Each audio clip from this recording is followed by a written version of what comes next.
नमस्कार दोस्तों, मैं आवेश पांडे जीएस पुराण में आप सभी का स्वागत करता हूं। बिहार पीसीएस का ये क्या कहते हैं लेक्चर सीरीज चल रहा है।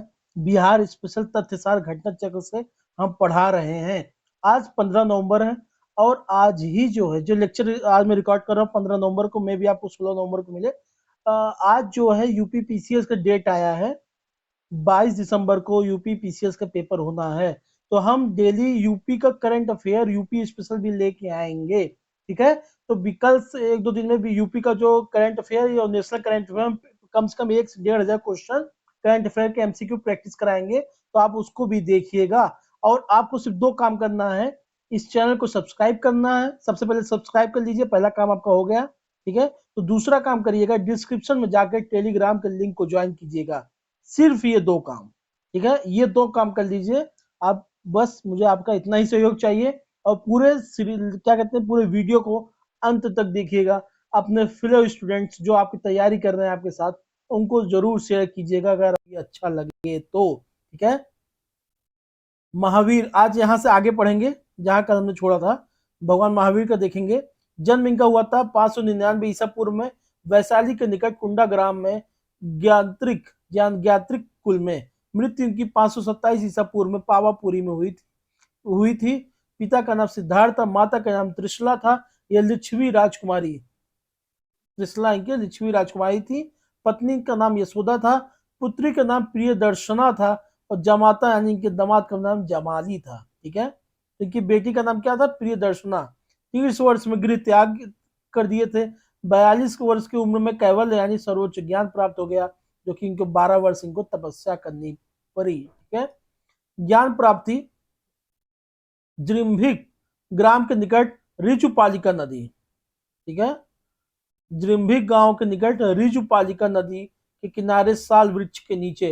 इनको ऋचुपालिका नदी के किनारे और भगवान बुद्ध को निरंजना नदी के किनारे मिला था ज्ञान, ठीक है। और उनको पीपल के पेड़ के क्या कहते नीचे मिला था, और इनको साल वृक्ष के नीचे मिला था। कैवल्य प्राप्त होने के बाद केवलिन यानी जिन यानी विजेता, आहर्त यानी योग्य और निर्ग्रंथ बंद रहित कहलाए, ठीक है। कौन? भगवान महावीर। आपको बताता हूँ, जैन धर्म के 24वें तीर्थंकर थे। जैन धर्म के त्रिरत्न क्या है? सम्यक दर्शन, सम्यक ज्ञान और सम्यक चरित्र।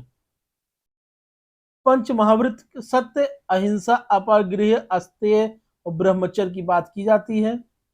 महावीर ने 5वां व्रत ब्रह्मचर्य दिया था, जबकि शेष 4 व्रत जो पार्श्वनाथ द्वारा दिए गए थे। तो जो 4 ये जो शुरू की जो 4 है ये पार्श्वनाथ यानी तो 23वें नंबर के तीर्थंकर उन्होंने दिया था। और ब्रह्मचर्य ये जो सिर्फ भगवान महावीर ने इसमें ऐड कर दिया था, चौथा वाला। इसमें पूछता है कौन सा नंबर आपसे, मतलब कभी कभी ऐसे पूछ लेता है कि शुरू के क्या चारों चारों भगवान महावीर ने दिया था, तो ऐसा नहीं है। कुछ पार्श्वनाथ ने दिया था, बाकी आखिरी वाला भगवान महावीर ने दिया था। सैयदवाद या सप्तभांगी न्याय को ज्ञान की सापेक्षता का सिद्धांत कहा जाता है। 12 अंग, 12 उपांग, 14 पूर्व और 14 उपपूर्व में से सबसे पूर्वकालीन जैन ग्रंथ कहलाता है 14 पूर्व। बराबर की गुफाओं का उपयोग आश्रय गृह के रूप में किया गया था आजीवक के लिए। बराबर की गुफाएं जो है आजीवकों के लिए किया गया था। भगवान महावीर का प्रथम शिष्य कौन था? जमाली, जो कि उनके जमाता थे। त्रिरत्न क्या है? सटीक ज्ञान, सटीक आस्था, सटीक क्रिया, right knowledge, right faith, right conduct. आजीवक संप्रदाय के संस्थापक थे मक्काली घोषाल। महावीर के शिष्य थे, परंतु कालांतर में सदस्यता त्याग दी थी।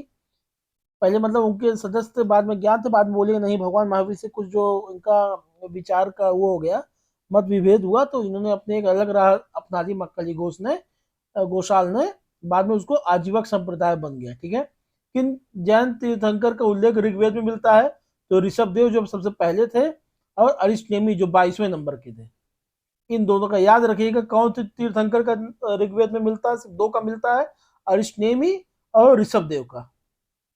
सर्वाधिक पूर्वकालिक जैन ग्रंथ कौन से? 14 पूर्व। मगध साम्राज्य का उत्कर्ष देखेंगे। पुराणों के अनुसार मगध पर शासन करने वाले पहला राजवंश बृहदर्थ वंश था। जरासंध इसी वंश का शासक था, जिसका विवरण महाभारत में मिलता है। मगध का सर्वप्रथम उल्लेख अर्थवेद संहिता में प्राप्त होता है। वैदिक साहित्य में मगध के लोग हेतु व्रात शब्द का प्रयोग हुआ था, जिसका अर्थ है पतित। तैत्तिरीय ब्राह्मण में मगध के लोगों के लिए तेज बोलने वाला बताया गया कि मगध के लोग काफी तेज बोलते हैं। गौतम धर्मशास्त्र एवं मनु संहिता के अनुसार मगध एक मिश्रित जाति का द्योतक है, जो वैश्य पुरुष तथा क्षत्रिय महिला के संस्करण से निर्सित है। वैश्य पुरुष और क्षत्रिय महिला, गौतम धर्मशास्त्र के अनुसार। सांख्यायन आरण्यक में कहा गया है कि मध्यमा यानी प्रतिबोधि का पुत्र मगध का निवासी था। हर्यक वंश को देखेंगे। अन्य साहित्यिक स्रोतों के अनुसार मगध का पहला राजवंश हर्यक वंश था, जिसकी स्थापना बिंबिसार 544 से 492 ईसा पूर्व तक थे। ये ठीक है, ने किया था। बिंबिसार ने कौशल की राजकुमारी कौशला देवी यानी प्रश्नजीत की बहन से विवाह कर काशी को दहेज में प्राप्त किया। इसके अलावा उसने वैशाली की राजकुमारी चेलन्ना यानी छलना से भी विवाह किया। बिंबिसार ने अंग नरेश ब्रह्मदत्त को विजित कर अंगराज का मगध में मिला दिया। आपसे पता है कि मगध में अंग प्रदेश को किसने मिला दिया था? बिंबिसार ने। इन्होंने जीवक को भेजा था। एक राजा थे नीचे प्रश्नजीत, उनके क्या कहते हैं, जीवक नाम का इनका एक वो था, वैद्य था, इन्होंने भेजा था, तो अंग मिला दिया था। उसका अवंती के शासक चंद्रप्रद्योत, हाँ अवंती के चंद्रप्रद्योत नाम था, के साथ मैत्रीपूर्ण संबंध थे। कालांतर में प्रद्योत के इलाज के लिए बिंबिसार ने अपने वैद्य जीवक ये सॉरी मैं यही आपको बता रहा था अभी, जीवक को भेजा था। बिंबिसार महात्मा बुद्ध की अनुयायी था। अंग की राजधानी का नाम क्या था? चंपा। तो आपसे ऐसे पूछ लेता, अंग की राजधानी का नाम क्या? चंपा। विनय पट्टिका के अनुसार बिंबिसार 80,000 गांवों का प्रमुख था। 80,000 गांव का प्रमुख था। बौद्ध ग्रंथों के अनुसार देखिए, मैं आपको एक बात बताता हूँ, 3 प्रकार के पिटिका थे। एक सूत पिटाका, विनय पिटाका और अभिधम पिटाका। सूत पिटाका, विनय पिटाका और अभिधम पिटाका। सूत पिटाका में जो भगवान क्या कहते हैं, सॉरी, सूत पिटाका में जो वहां की जो संघ था, मतलब संघ की जो नियमावली थी, यहाँ पे क्या कैसे करना है, सब पूरा कानून कैसे, रहन सहन, कोड ऑफ कंडक्ट जिसको कहते हैं, ये सूत पिटाका में दे रखा था। विनय पिटाका में जो भगवान बुद्ध वहां बोलते थे, जो बोले हैं, जो बताए हैं, तो विनय पिटाका में इनके उनके वचनों को किए हुए जो भाषण दिए हैं, उनका ग्रंथ एक बना दिया गया था।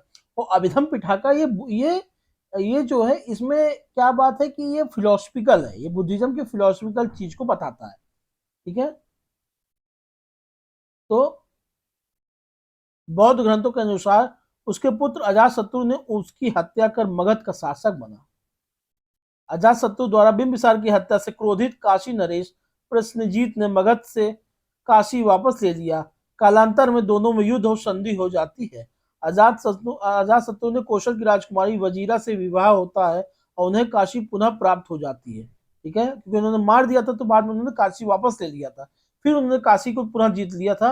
अजातशत्रु ने अपने मंत्री वस्कार की मदद से वाजी संघ में फूट डलवा दिया और लिच्छवियों पर आक्रमण कर उन्हें परास्त कर दिया। उसके ही शासनकाल में महात्मा बुद्ध की मृत्यु 483 ईसा पूर्व में हुई। 783 ईसा पूर्व में उसके संरक्षण में प्रथम बौद्ध संगीति के आयोजन राजगृह में महाकश्यप की अध्यक्षता में हुई। अजात शत्रु की मृत्यु के बाद उसका पुत्र उदयन मगध का शासक बना। ठीक है, उसने अपने राजधानी राजगृह गिरिव्रज से पाटलिपुत्र यानी गंगा तथा सोन नदी के संगम पर बसाया गया नया नगर था स्थानांतरित की। उदयन के 3 पुत्रों अनिरुद्ध, मुंडक और नागदशक ने क्रमशः अल्पकाल तक शासन किया। तो उदयन के 3 पुत्र कौन से? अनिरुद्ध थे, मुंडक थे और नागदशक थे। अनिरुद्ध, मुंडक और नागदशक। परीक्षा उपयोगी तथ्य देखेंगे। मौर्य साम्राज्य के 5 प्रमुख राजनीतिक केंद्र थे। राजधानी पाटलिपुत्र एवं 4 प्रांतिक केंद्र थे, तक्षशिला, उज्जैनी, तोसली और स्वर्णगिरी। उदयन ने गंगा नदी एवं सोन नदी के संगम स्थल पाटलिपुत्र या पटना के एक किले का निर्माण कराया। शिशुनाग की सबसे बड़ी उपलब्धि थी अवंती यानी मालका को हराकर उसे मगध साम्राज्य का हिस्सा बनाना। तो आपसे ये पूछ सकता, अवंती को मगध साम्राज्य का हिस्सा किसने बनाया था? तो शिशुनाग ने बनाया था। महाबोधि वंश के अनुसार कालाशोक के 10 पुत्रों के नाम इस प्रकार थे: भद्रसेन, कोणदर्व, मंगुर, सर्वसज्ञ, जालिक, उभक, संजय, कोर्थ, नंदीवर्धन और पंचमक। आप देखिए मगध का उत्कर्ष देखते हैं, हर्यक वंश, शिशुनाग वंश, नंद वंश।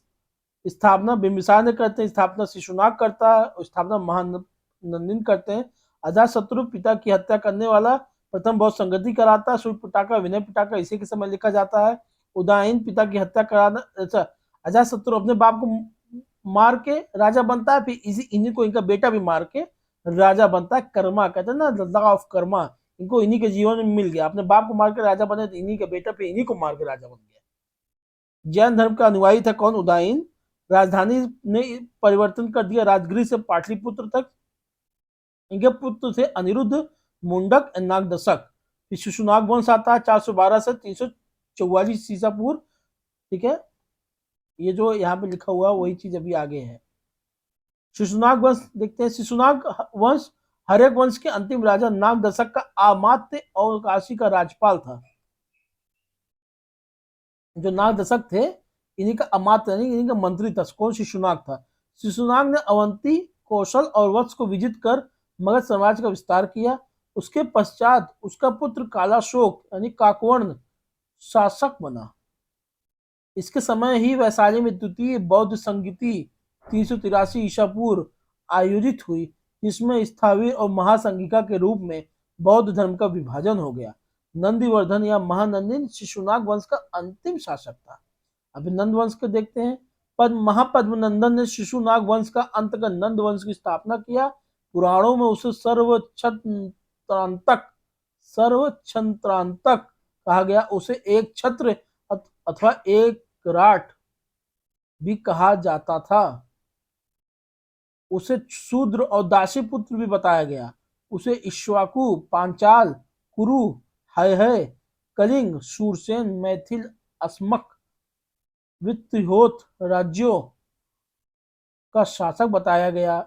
उसके समय में मगध साम्राज्य की सीमा गंगा घाटी को पार कर गई थी। इस वंश का अंतिम शासक था धनानंद। उसी के समय यूनानी सिकंदर का आक्रमण हुआ था। धनानंद सिकंदर के समकालिक था। धनानंद के शासन के दौरान ही लगभग 326 ईसा पूर्व सिकंदर ने भारत के उत्तर पश्चिमी सीमावर्ती क्षेत्र में आक्रमण किया था। किंवदंतियों में यह मिलता है कि धनानंद ने चाणक्य को अपमानित किया था।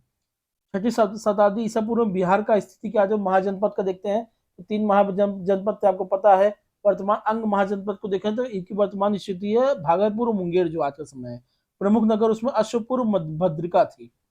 राजधानी इसकी चंपा था। अन्य नाम इसका मालिनी यानी महाभारत में हरिवंश एवं अन्य पुराण के आदि के अनुसार काल चंपा यानी जातक कथाएं वणिज्ञम यानी जैन ग्रंथ के हिसाब से वणिज्ञम था और चंपा और गंगा नदी के संगम पर स्थित था। प्रथम शासक इसके राजा अंग थे और अंतिम शासक बिंबिसार द्वारा पराजित कर दिया गया था।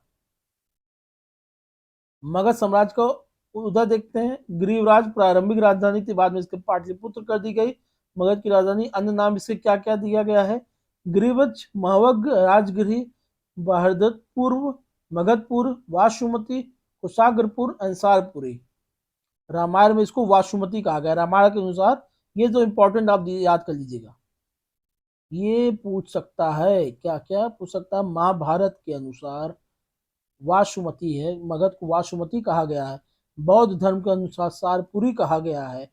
ह्यूसान ने उसको कुशाग्रपुर कहा। मतलब ये याद कर लीजिएगा। ये अन्य नाम में 1 नंबर की में भी आपसे पूछ ले तो आप कहेंगे ये क्या तरंगे से सवाल आ गया, तो ये काफी सही है। अन्य नाम इसके कुसुमपुर, पाटलिग्राम, पालीबोथ, अजीमाबाद, गंगा एवं सोन नदी के संगम पर स्थित था। ठीक है, तो आज दोस्तों अपना लेक्चर ही समाप्त करते हैं क्योंकि अब डेली कई वीडियोस लाने हैं। आपको पता है बिहार यूपी पीसीएस का भी एग्जाम है, तो दोनों को आज बैलेंस करना पड़ेगा। तो मौर्य वंश को हम कल पढ़ेंगे। ठीक है, तो बहुत बहुत धन्यवाद आपका, अंत तक आपने वीडियो देखा। आपका बहुत बहुत धन्यवाद। आपका दिन शुभ मंगलमय हो। जय हिंद, जय भारत।